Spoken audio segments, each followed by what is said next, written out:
Welcome to another edition of the Backroads channel with Mark and Rich. And we're here in Bentonsport, Iowa, Van Buren County on this beautiful afternoon. We've got another one of these hidden gems we want to show you. And we're really excited about this one. This encompasses a lot of what I really like. If you haven't noticed before from some of our past videos, I'm a sucker for antiques. I'm a sucker for anything solid wood. It's just so much a part of Americana as we know it. I just really like it. And we're going to be dealing with honest-to-goodness woodworking here at Treen's in Bentonsport, Iowa. Now, who is Treen? Well, we'll introduce you. Treen is actually not a personal name, but it's a name given to the kind of woodworking that goes on in here. So we're excited to show you this. Let's head on inside and meet the gentleman behind Treen and see what all he does. And as always, we'd appreciate you hitting that like and subscribe button. It helps our channel grow and enables us to bring more videos to you like the one we're about to show you now. So come along with us.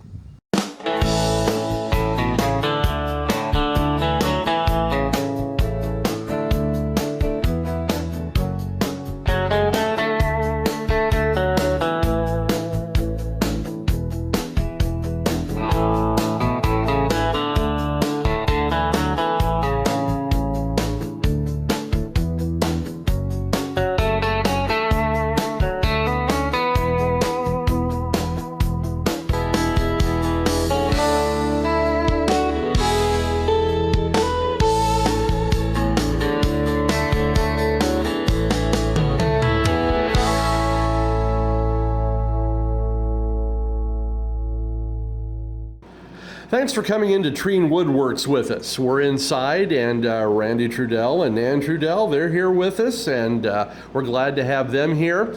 We were originally planning to focus on Treen Woodworks because of all the woodworking that happens here, but in talking with Nan a little bit, she also has some things to do with Treen Woodworks, and we want to hit on that in just a few minutes too. Okay. So let's start with Randy, and we'll kind of pick up from there. He's sitting at this contraption, and I'm going to let him tell you a little bit about that contraption, what all it does, and some of the pieces he's working on.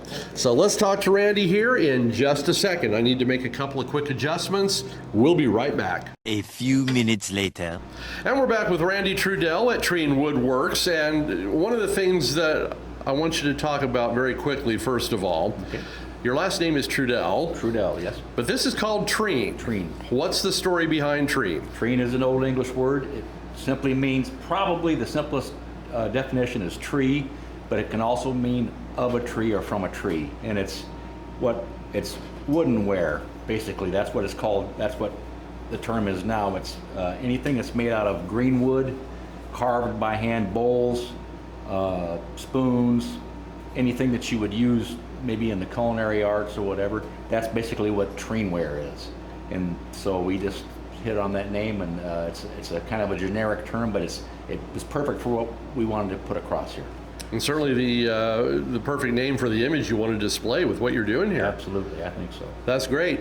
Tell us a little bit about this piece that you're sitting on. Well, this is a shaving horse, and there's many different types of shaving horses, but all they are is basically a foot-operated vise. So you put what you're going to put in there, you pinch it down, and they're originally are still used with like a draw knife, and you would take shavings off whatever you're going to work on. And I don't know if I can get anything in there that I can shake a couple of shavings off for you. Piece of sycamore. This one I got a couple of adjustments I can make on, but they're all basically the same deal. They're just a way you can hold round or square or anything that you got to use both your hands to work on.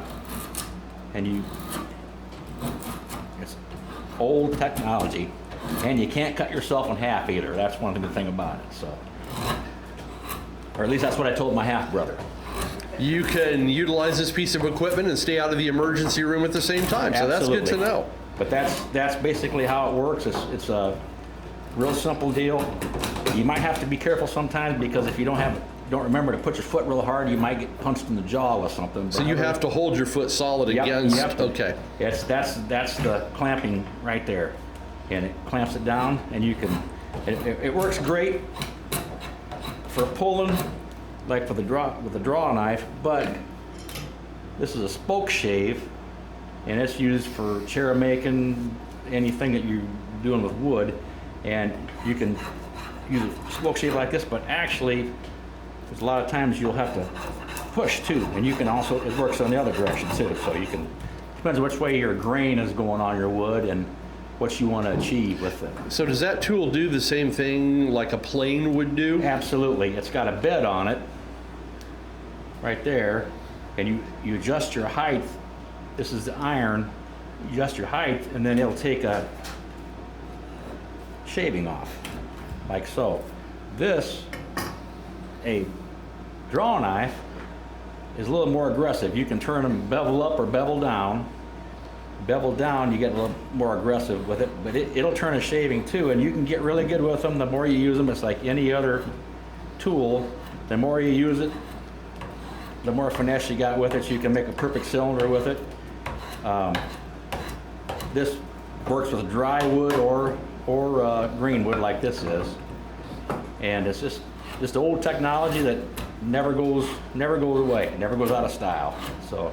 Now, you made this piece yourself? Yep, that's it was an old workbench. I don't throw wood away generally, but this is pieces of old workbenches and stuff. The other ones I've built before, this is actually would be considered a bodger's horse, and a bodger was somebody who would make the chair leg parts and stuff out in the timber, and their horses were double armed like that. You could really get a hold of something. Then there's one called a dumb head too, and that's the first one I built. Roy Underhill was famous for that. Great woodworker. And they have a single arm coming up with a big head on the end of it, and this board is much longer, and you pinch everything from either side of that. But it's basically the same thing, just a different way of going at it. And so this is the piece that you primarily use with everything that you do here? Yeah, I haven't built one since I haven't built any more since I built this one. Yeah, it works for everything. Built chairs on it and done a lot of carving with it, a lot of legs. Now that piece of wood that you had in here as a demonstration, what piece of wood is that, and what is it going to be in the end? Well, that's sycamore. That's a sycamore limb, and have lots of these because I use sycamore to make bowls and spoons and stuff, but the limb ends are smaller like this, and the bark, I've found that it stays pretty tight on there. So I started making little spoons with leaving the bark on. I don't know if there's any in here or not. There's a couple over there, but just I would chop the spoons out, and this is the techniques that I'm using right here are the same ones that I use for these small spoons or any spoon that I would make. It's the same deal. You cut your, this is called the crank, where you get your you get the bowl in, and that's what gives you your spoon shape. And you can carve that in, or you can, if you have a nice crooked piece of wood, you can make, it kind of does it naturally. Generally, I always have to carve them in, but they work. But anyway, this would be the technique that I would use. I generally would do this outside and standing up. Smaller spoons like this you can do sitting down, but I have a carving stump basically, and you stand up and you can really, the bowls and the spoons, that's what I carve them out on. And they start off with a chainsaw. Well, I'll show you this. This will be an egg turner when it's all done, but that started off, probably was, I think it was the other half of this one. This is a piece of cherry, and it was a small diameter cherry, and you just bust them in half. That's what it starts off. Then I would take an axe and do this very same thing that I was doing with that little piece of sycamore there. I would knock all the bark off and start shaping it, and then when I got down close, I might sketch whatever shape I want to put on there, and just keep working at it with that, and end up with a knife towards the end and little sandpaper at the very end of it, and gotta let it dry. You have to keep it wet. That's a fairly good sized piece of wood. Is that going to be a bowl or? Nope, that'll be spoons. Spoons? Okay. Yep. How many can you get off of that piece? Oh, if I split it right, probably I can get 2 out of there. It depends on how far the checks. When I cut it down, I neglected to paint on the ends or whatever, so it did split on the ends. But I get 2 small spoons out of it for sure, and one good sized ladle or something out of there, and really it works quick. But you got to keep it wet so it won't dry out. So you just throw it in a plastic sack and roll it up, and then when you go into the drying stage of it, if you get it thin enough, like say this is down thin enough now, they generally won't crack now or check. Then you can leave them set out and let them dry completely, and then you can go to your final stages of finishing stuff. Now, is that pretty much the size it's going to be, or are you going to narrow that down even more? Well, this will be a lot thinner here through here yet. I'll probably leave the handle pretty close to that, but this will be a lot thinner so they can actually, hopefully, flip an egg with it. It would have to be just about paper thin to get that under an egg. Now, burgers or meats on the grill, that would be great, but for an egg turner? I'll have to see it to believe it, but I'm sure that I know guys make them. I've never made one before, but when he came in and asked for it, I said, well, we'll give her a shot. I've made a lot of toothpicks before. I guess I can make another one. So. Well, that leads to another thing. You had somebody come in and ask you to do this. Do you take custom requests? I do. I try to keep it to a minimum possible because I could get so busy that I wouldn't be able to keep up, and I don't like to make people wait for what you promise them. And so, but we do take custom orders. Nan's got a pretty good list for me right now, and if it's a customer that I've had for quite a while, it's kind of hard to say no to them, So I have a hard time saying no anyway. So, but if I try to keep it down a little bit. But if it's a pretty simple order, I just tell them, well, I'll work you in when I can, and we'll do this. I don't take any money down right now because I want them to be happy with what they get. So if they come in and look at it and say, well, that's not really what I had in mind. No foul, no problem. I don't have a big ego that way. I mess up just like everybody. So. But then you could probably take that, put it on your table. Somebody else would come in and look at it, and that's just what I've been after. Might just be exactly what the doctor ordered. So. What's one of the most unique things somebody's ever asked you to make? Oh boy, I have to ask Nan about that. Well, I had to make the lady's leg back there on my old forge. A guy came in and he wanted to make a beer tapper like that, and I told him I'd be a giant beer tapper, but so I said, let me see the hardware for it, and I'll shape it down to where it fits right. So that was one of them. I don't know. I've had some. And I swear I'd never do that again. The lady came in and wanted a really big dough bowl, and I got it done. But I don't know if I'll ever take another one of those commissions again. So just as on a personal note, what would be one of your favorite pieces to make? All this it's kind of cyclic with me. I like to work on metal for a while, and I'll go through and I'll do a bunch of metal work, and then the wood catches my eye again. Here lately, we've been making these boards, and I started. Well, in fact, actually, I made a board for you folks, and I burnt some stuff in them. And we're going to talk about that in just a little bit too. Okay, and that kind of sparked a deal with Nan. Says, hey, you know what? Maybe you should start doing this on the boards we sell in the shop.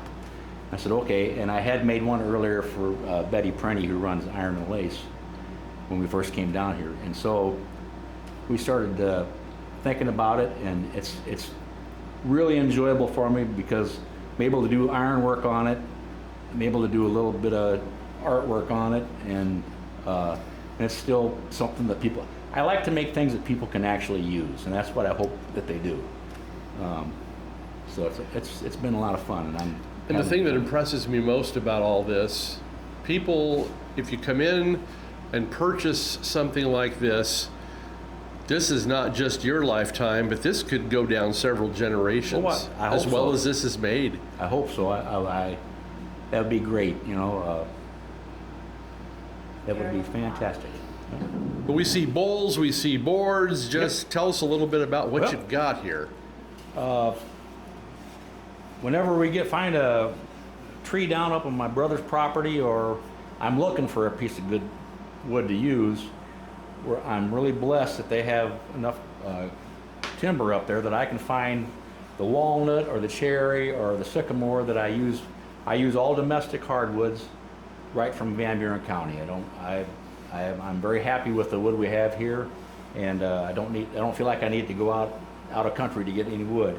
So there's no shortage of wood? No, and when you start doing this type of thing, the wood starts to find you. I mean, some folks down the road had a walnut go down in a storm we had a few weeks ago. Called me up, hey, I got some walnut, you want to come down and get some? And I got some really beautiful pieces. So I can stay ahead of it like that. It comes to you. It's like a lot of the tools. When people find out you're really interested in it, and they may not necessarily know what it is, but it's really a great thing. You know, people are very sharing. They really are. Are there certain woods that people prefer over others? Yep, and that's another thing that kind of goes in cycles. Walnut and cherry always seem to be real popular, but you know, you can old honey locust. I mean, that's pretty wood, and it really smells good. And it's a nice, carves nice. Sycamore, you know, that's an old river bottom or creek bottom tree, but it's got all different kinds of wood in it. When you get the right piece, it's just a different look, you know, and yeah, it's been wonderful. It's been wonderful to work with this down here.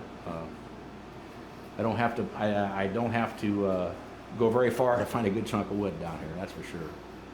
Now I do purchase the board wood because it's kiln dried, and real fortunate to have. There's a nice young couple up in Milan, Illinois that we use, and we just went up there the other day, and beautiful Stella Sawmill in Milan, Illinois, and they've been great about working with us, and always have been really happy with what we can get up there.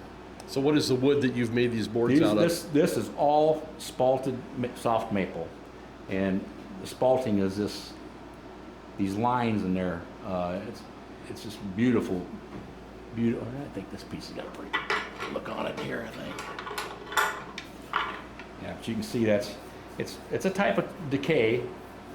It doesn't, I mean, the board's not rotten, but that's a type of decay, but it just sought after, and it goes all the way through, and it's just a beautiful, it's hard to, you can't improve on something like that. You can embellish it a little bit, but yeah, it's just wonderful. So I like using that, but when I can get some cherry or walnut, I use it too. Now, just looking at some of the bowls you have here on the table, there's certainly, it looks to me, a difference in wood between this and these other two pieces. Actually, that's all walnut. It is all walnut. Yep, Okay. it's just different walnut trees. Some will have a kind of a purple cast to it, and then the next one will be, this is the sapwood on the outside of the tree. So when this tree was growing, this is the heart, that's the outside, and that's the berry right under the bark. And so when you're lucky enough to get a piece of it and leave it on there, I think it makes a pretty nice contrast. So we leave that on like that, and this one had a little bit on there. Now, you've also got some metal pieces up here. Talk about those. Okay, these are just, they call them... One thing, before we get into that, back up just a little bit, because this thing with the hats intrigues me. Oh, yeah, that's one of Nan's, she found that idea somewhere, and she said, you got to start making these and putting them in. So we, it's a pretty simple affair. just got a reverse twist and a little taper on it, and flatten this end out, and you screw it on the wall and hang you probably get, I don't know, 10 or 12 hats on there, I bet. Oh, I bet you could get a dozen on there easy. Yeah. The way you've got those stacked, sure. Yeah. But Very practical. kind of fun, you know. It's a little different. Okay, we'll get into the metalworks a little further now. All right. Well, these are hand hammered. They call it's mild steel or carbon steel. Cooks just like cast iron. Seasons just like cast iron. Just heats up and cools down faster. Been doing these for a few years now. These are all, this part, the pan itself is hand hammered. I hammer them cold. That's cold steel, pounded. This is forged. And is this where we can see where you've hammered? Yep, that's where I stood over the anvil and rounding mandrels and stuff, and with a pair of earmuffs on, and I'm just work it out. It's surprisingly quicker than what you'd think it is, and we've been real happy with them. They've been real successful for us. So would you consider yourself not only just a woodworker, but also at least a blacksmith to a certain degree anyway? Well, I consider myself a metal worker for sure. I wouldn't be a full-time blacksmith. I definitely use a forge. I definitely use an anvil and hammers and tongs and all that stuff. So I suppose if you had to, Nan says I'm a blacksmith, so I guess I will defer to her. I'm a blacksmith. But if somebody brings you a horse and needs it reshoot, you wouldn't be I'm able not to a farrier. Okay. Nope. I'd try for them, but I don't know if I don't know if they'd have a crippled horse or not when I got done with it. So. Nan Trudell is here with us, and I was surprised to find out that you've got some things here at Treen Woodworkings that you do also. So tell us just a little bit about what you've got going on here. Well, I handle the cash register and the orders. That's a very important job. For right now it is. And Randy trusts you implicitly. He does. He better. He better. We needed to have some paste for Randy to use when he does his blacksmithing. And the paste wax that he used to use isn't available anymore. So I did some research and some experimenting, and I came up with my own version of paste wax. And so what I did is I found a recipe where I could use both beeswax and mineral oil and put it together inside these little tins. This is the same thing that we're using currently on all of our woodenware, on the spoons, on the bowls, on the boards. And it's super simple to use. All you have to do is apply it to your wooden item. The mineral oil will pull the beeswax down into the pores of the wood and help give it some water resistance. Not total, but some. And it's something that you can apply over and over again to all of your wooden items. How often do you need to do that? When wood starts to look dried out.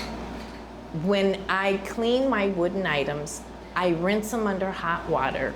I just use a non-stick scrubber so it doesn't wreck the wood at all. And I rinse it off, dry it off, and then I look at the wood. If the wood is looking faded and dried out, that's when I'll apply some of the paste wax to it. Like Randy said before, when I make salads, the spoons go in an oily dressing. And so usually that just has to be rinsed off. But any of your wooden items, bowls, spoons, the boards, never, ever, ever soak them. Never, ever, ever put them in a dishwasher. It will destroy them. And so currently, this is what I'm dabbling in right now so far. But I do have some other ideas in the works. But it's just something I need to make sure that it doesn't irritate our skin. Because the leftover oil that I made, paste wax I used, we were actually rubbing it on like lotion because it's all organic It's all good for you, and it had amazing results. So I'm thinking about maybe branching off into some skincare. So we'll see. We'll see. You know, you never know what you're gonna find the next time you come into the store. Are the ingredients hard to come by? And is it a time-consuming thing to make? Time consuming, yes, but not hard to make, and it's easy to find the ingredients. I get my ingredients from a very reputable online organic source because I want to be very careful about what food gets in contact with, or in the future, what goes into my skin. And so I want to make sure it's the most pure and the best material possible. Yeah. Thank you very much. Amazing video. Well, if I can say, I mean, folks like you and what you do make it easy for us.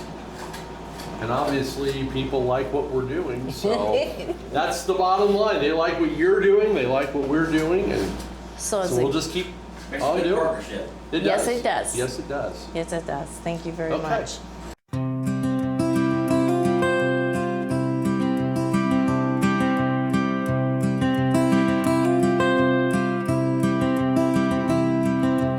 Bentonsport by the river's edge, a little shop stands a wooden pledge, cherry and walnut, spalted maples glow, stories carved deep where the hands know.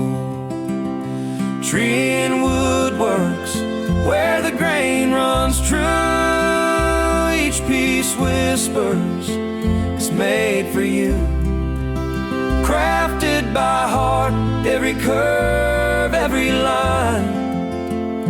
Treen Woodworks, where the wood speaks time.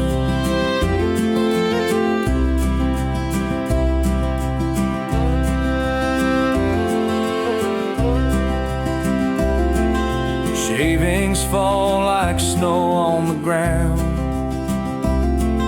the scent of sawdust spinning round, knots and swirls, a tree's own scars turned into treasures beneath the stars.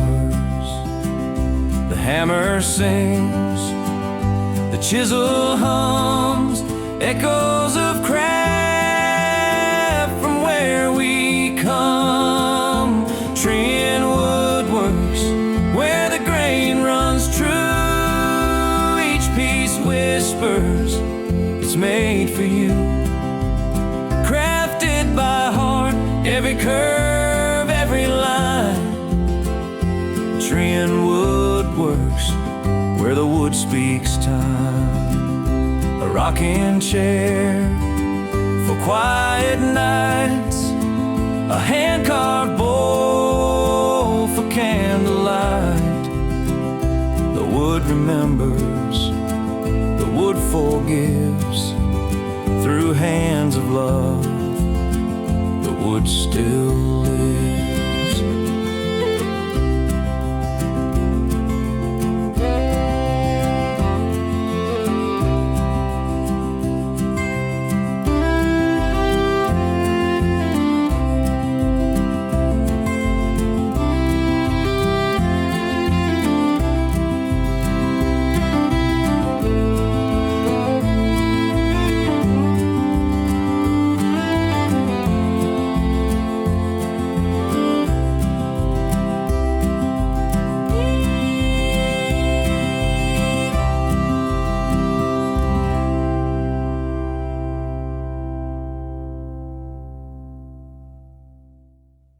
Thanks for coming along with us to explore this hidden gem in Bentonsport, Iowa, Treen Woodworking.